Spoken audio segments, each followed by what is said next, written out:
Hello friends, if the car does not pick up speed well, stalls on the go, then one of the reasons is the mikrofilter. Friends, but before starting the video, subscribe to our channel, put like, and don't forget to put a bell so as not miss new video on the channel.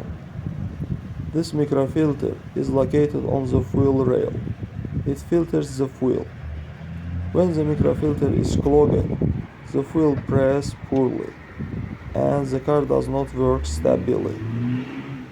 To do this, we need to disassemble the microfilter and blow through, clean or replace.